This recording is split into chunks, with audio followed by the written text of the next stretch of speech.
Leur bouquin a fait un carton absolument incroyable. Michel-Yves Bolloré, Olivier Bonnassy, homme d'affaires et puis écrivain, et qui nous explique aujourd'hui, que peut-être la science et Dieu ne sont pas opposés. Ce livre est absolument incroyable. La science, nouvelle alliée de Dieu. Michel-Yves Bolloré, vous vous attendiez au succès de ce livre qui caracole en tête des ventes?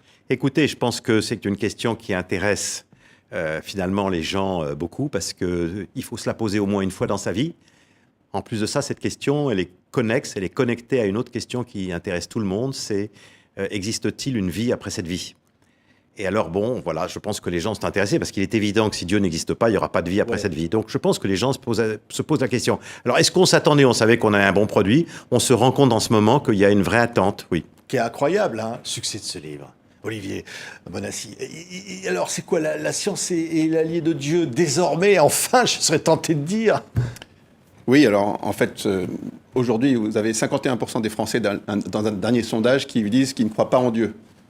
C'est assez nouveau parce que jusqu'à maintenant, il y avait tout le temps une majorité.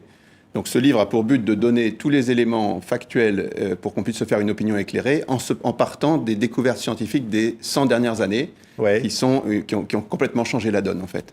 Oui. Et alors, vous en arrivez à quelle conclusion? Allez, dites-nous. Dieu Écoutez, existe. Vous en avez la preuve. Dieu existe, c'est ça. Écoutez, voilà comment ça se présente. En fait, il y a deux thèses possibles. Il y a une première thèse, c'est l'univers est uniquement matériel et il n'y a pas de Dieu. C'est la première thèse, et c'est la thèse matérialiste. Et puis il y a une deuxième thèse, c'est Dieu a créé le monde. Aujourd'hui, la thèse matérialiste, qui est une croyance, les gens n'y pensent pas. Quand les gens disent « moi je suis un croyant », c'est pas vrai. Les incroyants, ils sont des croyants, ils croient à la thèse matérialiste. Aujourd'hui, la thèse matérialiste, avec les découvertes scientifiques du XXe siècle, qui sont tout à fait extraordinaires, elle tient pas debout. Oui. Donc vous avez la preuve scientifique de l'existence de Dieu. Si vous allez nous la révéler, Olivier Bonnassy, alors, vous l'avez découvert. En fait, pour résumer les choses, de tout temps, sur tous les continents, dans tous les siècles, les hommes ont cru en Dieu. Sauf que, à partir du XVIe siècle, de Copernic à Darwin, Freud, en passant par Galilée, Laplace, il y a toute une série de découvertes scientifiques qui font que les gens se disent la science n'a pas besoin de l'hypothèse de Dieu. Et donc, il y a un courant matérialiste très fort qui s'appuie sur le prestige de la science qui est extrêmement puissant. Et puis, au début du XXe siècle, tout change. C'est un peu l'adage, vous savez, un peu de science éloigne de Dieu, beaucoup y ramènent. Toute une série de découvertes vont dans l'autre sens et concluent à deux choses. Il y a un début absolu au temps, à l'espace et à la matière, dont Einstein nous dit qu'ils sont liés. Donc s'il y a un début au temps, à l'espace et à la matière, ça veut dire qu'avant, il y a une cause non temporelle, non spatiale, non matérielle qui a fait émerger tout ça. Et puis, chose très importante, dans les 50 dernières années, on s'aperçoit qu'il y a des réglages absolument fous dans l'univers, que les données initiales de l'univers sont absolument réglées d'une manière fantastique, et pareil pour les lois de la physique et les lois de la biologie. Et ce réglage fin est tellement fantastique que même les athées parlent de miracle. Ouais. Et donc, à la fin, si vous mettez les deux choses en balance, vous avez un début et un réglage. La solution la plus évidente, c'est qu'il y a un esprit intelligent qui est à l'origine de tout ça. Et dans notre livre, donc, il y a la partie scientifique qui fait les 2/3 du livre à peu près, parce que la science était le véritable obstacle. Mais il y a toute une série d'autres anomalies de l'histoire sur lesquelles on peut réfléchir de manière rationnelle. Et l'ensemble de tout ça fait une série de preuves convergentes, indépendantes, rationnelles, qui ont toutes le même résultat, en fait. Qui explique à la fin, vous dites, on y croit. Pourquoi l'univers est si incroyablement adapté à l'émergence de la vie? Au fond, vous vous dites, c'est pas possible, il n'y a pas de hasard, il y a forcément quelque chose, une main derrière tout ça, c'est ça que vous vous dites? Exactement. Avant, la cosmologie n'existait pas. La cosmologie est une science nouvelle. Le premier prix Nobel, je crois, de cosmologie a été décerné en 1950. Vous voyez, c'est assez récent. Le premier début de la cosmologie, c'est vraiment Einstein. Mais grosso modo, aujourd'hui, on sait énormément de choses puisqu'on a modélisé l'univers. L'univers, il repose sur une trentaine de nombres purs qui sont des constantes. Par exemple, la vitesse de la lumière. Pourquoi la vitesse de la lumière est-elle celle-là ? Pourquoi est-ce que la vitesse d'explosion de l'univers au début, c'est-à-dire de son expansion, est-elle celle-là? Qu'est-ce qui se passerait si elle était très légèrement différente? C'est des questions qu'on ne pouvait pas se poser, ça n'avait aucun sens avant. Non seulement maintenant on peut se les poser, mais on peut se résoudre. On sait que, par exemple, sur la vitesse d'expansion de l'univers au moment du premier instant, si la 15e décimale avait été un point au-dessus ou un point en dessous, la 15e décimale, l'univers n'existerait pas. Donc, Le réglage de l'univers est incroyable. Oui. Donc vous dites pas de hasard, vous dites c'est pas possible. Non, parce que le hasard peut exister quand il y a une infinité de possibilités de solutions, mais l'univers est unique, donc il ne peut pas y avoir de hasard là-dedans, ça ne marche pas. Oui, mais quand on parle de Dieu, c'est vrai qu'il faut être clair, hein, Olivier Bonnassy. On ne parle pas forcément de Dieu, de telle ou telle représentation de Dieu sur Terre. Vous êtes dans l'immatériel du principe créateur. Absolument. Nous, pour être très clair, ce livre n'a qu'un seul objet, un seul sujet, c'est la question, y a-t-il ou non un Dieu créateur? Et il n'y a qu'un seul angle, c'est la rationalité. Voilà. Et par contre, pour traiter sérieusement cette question, on a ouvert une douzaine de dossiers indépendants et on regarde dans chaque cas, factuellement, rationnellement, quelle est la réponse la plus adaptée? Dieu existe ou Dieu n'existe pas? Et sur chacun des cas, tous les clignotants, si vous voulez, il y a un strike, tous les clignotants passent au vert en même temps, et à la fin, vous vous dites, bon, bah, de toute façon, parce que la réponse, savoir si Dieu existe ou pas, la réponse existe quelque part, indépendamment de nous. Nous, la seule chose qui nous empêche de savoir, c'est notre manque de connaissance. Or, la connaissance a beaucoup progressé, et comme il y a des interactions entre ces deux thèses dont parlait Michel-Yves et le monde, qui fait que, par exemple, si Dieu n'existe pas, toutes les théories athées de tous les temps ont dit le temps est infini dans le passé, la matière a toujours existé. Bon, mais ça, c'est fini. On ne peut plus penser ça scientifiquement. Parce que maintenant, on sait qu'il y a eu un début au temps, à l'espace et à la matière. Oui, vous ne croyez pas à l'infini avant, non, et à l'infini après, c'est pas nous, ou à une multitude d'infinis. Scientifiquement, l'idée de l'infini a été détruite par plusieurs découvertes. La première découverte qui a détruit l'idée de l'infini, c'est ce qu'on appelle la thermodynamique. Et il ne faut pas que les auditeurs soient inquiets. En fait, c'est des idées très simples. La thermodynamique, c'est que l'univers est comme une bougie, elle s'use.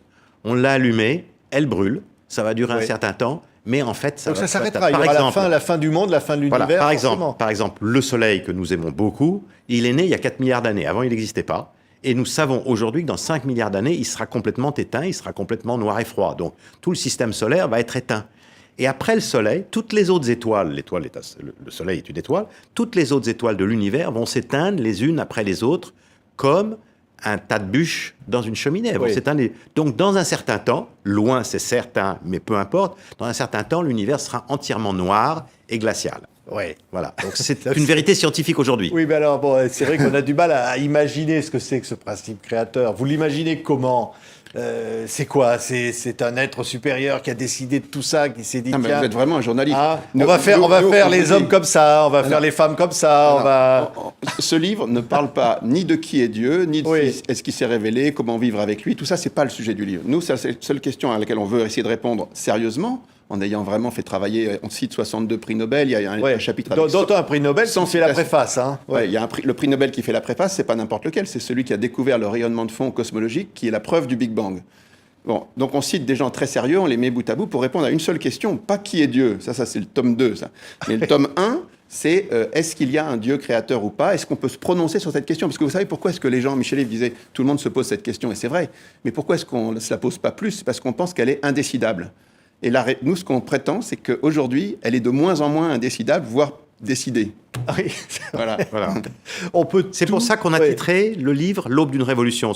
Ce titre peut sembler en première page un peu audacieux, mais quand on referme le livre, je crois qu'on peut être convaincu que c'est vraiment l'aube d'une révolution sur le plan intellectuel. Ça prendra du temps parce qu'il faut que les gens digèrent ces découvertes scientifiques. Il faut que ça soit digéré par le public, mais ça prendra du temps, mais ça se fait. Oui. En fait, on peut tout essayer d'expliquer. C'est ça qui est absolument incroyable. Les plus grands mystères humains. Oui. À travers peut-être la science, y compris d'ailleurs, pour découvrir des secrets comme cela. Oui, c'est les progrès de la science au XXe siècle sont absolument inouïs. Et ce qui est très intéressant aussi, c'est de se dire qu'au fond, finalement, tous ces grands savants du XXe siècle, ils ont découvert des trucs qu'ils n'avaient pas envie de découvrir et en quoi ils ne croyaient pas. Parce que tous les savants en 1920, il y a à peine 100 ans, si vous voulez, tous les savants en 1920 pensaient que l'univers était éternel. Tout le monde pensait ça, pendant très très longtemps. Il était infini géométriquement et puis il était stable. Or, en fait, rien de tout ça est vrai. L'univers n'est pas stable, il est en expansion. Et puis, il n'est pas éternel, il a un début et une fin. Et très vraisemblablement, il est en plus géométriquement fini. C'est-à-dire que si on partait de droit devant soi, on viendrait de son point de départ. Alors, vous allez dire qu'elle n'est pas dans le bouquin, la question, mais on va vous la poser. On doit vous la poser dans tous ces lecteurs qui affluent et qui lisent ce livre et qui ont envie de continuer la conversation et se dire, au fond, pourquoi pourquoi la vie? Pourquoi tout ça? Pourquoi cet univers? Mais vous êtes vraiment un journaliste, on Non, va pas, mais on moi, va pas je pose répondre à des cette question. questions, hein. Non, Si voyez, quelqu'un l'a créé, pourquoi faire? C'est ça. c'est pas dans le livre. C'est pas quelque chose à laquelle on peut répondre intelligemment parce qu'on a étudié pendant 3 ans sur un seul sujet, encore une fois. Mais je reviens sur ce que disait Michel Yves, c'est très important. Il y a 100 ans, tout le monde croyait que l'univers était stable, infini et qu'il y avait éternel. Et en fait, aujourd'hui, 100% des savants pensent le contraire. Donc il y a eu une sorte de révolution fantastique qui change complètement, qui bouleverse les esprits. Vous savez, il y a eu des révolutions dans les scientifiques qui ont marqué Copernic, ça a marqué énormément tout le monde. Darwin, ça a mis des décennies, voire des siècles à être perçu par le public. Cette révolution-là dont on parle, celle du Big Bang, mais pas seulement celle-là, celle aussi de la thermodynamique, de la relativité, la mécanique quantique, la découverte de la complexité en biologie, la découverte du réglage fin de l'univers qui date de 50 ans, ça n'a pas encore été compris, ça n'a pas encore été intégré par la mentalité générale, si vous voulez. Or, ça change complètement la donne. Ça fait un retournement. C'est un retournement. Et donc, dans l'équation, quand vous regardez le dossier comme ça, vous voyez toute une série de raisons de croire classiques qui font que les gens ont toujours cru en Dieu, l'émerveillement devant l'univers, la beauté de raisonnement qu'on peut devant un coucher de soleil, tout ça, mais aussi des raisonnements philosophiques, des choses liées à la morale, des choses liées à la révélation, plein de choses. Tout ça, ça reste. Et en plus, la science vient de se retourner. Donc, je vous dis... Oui, c'est ça qui est formidable, c'est qu'en fait... Très intéressant, et il y a aussi, on n'en a pas dit un mot, mais il y a quand même aussi la biologie, si vous voulez, le passage de l'inerte au vivant est la vraie question, c'est une vraie question. Comment est-ce qu'on est passé de la matière à la première cellule vivante? Et ce qui est très intéressant, c'est que pendant très longtemps, là aussi, les gens croyaient des choses, ils pensaient qu'il y avait une soupe primitive, qu'il fallait touiller une soupe primitive, de la chauffer, de mettre du méthane, des molécules, peut-être de mettre quelques décharges de foudre dedans, de l'électromagnétisme, des courants électriques. Pendant 30 ans, il y a des savants qui ont essayé de touiller des soupes primitives. Puis après, on a découvert que la moindre cellule était avec de l'ARN, de l'ADN, des ribosomes qui sont de véritables ordinateurs. Donc dans la moindre cellule, vous avez des ordinateurs. Et donc tous ces gens, tous ces gens qui faisaient des recherches, ils ont arrêté de faire leurs recherches. On ne cherche plus aujourd'hui à touiller des soupes primitives pour faire apparaître une cellule vivante parce qu'on sait que ça ne marchera pas. C'est incroyable. Alors, vous dire qu'à un mot de votre parcours, vous êtes hommes d'affaires tous les deux. Vous, je crois que jusqu'à l'âge de 20 ans, vous n'étiez pas du tout croyant. Non, j'étais pas du tout croyant. Vous êtes arrivé là, et là, d'un coup, vous vous êtes passionné pour ces questions-là. Au fond, c'est quelque chose, vous tirez une ficelle, et puis il y a la pelote qui vient derrière. Moi, je voudrais quand même dire deux choses. C'est très intéressant. C'est assez passionnant.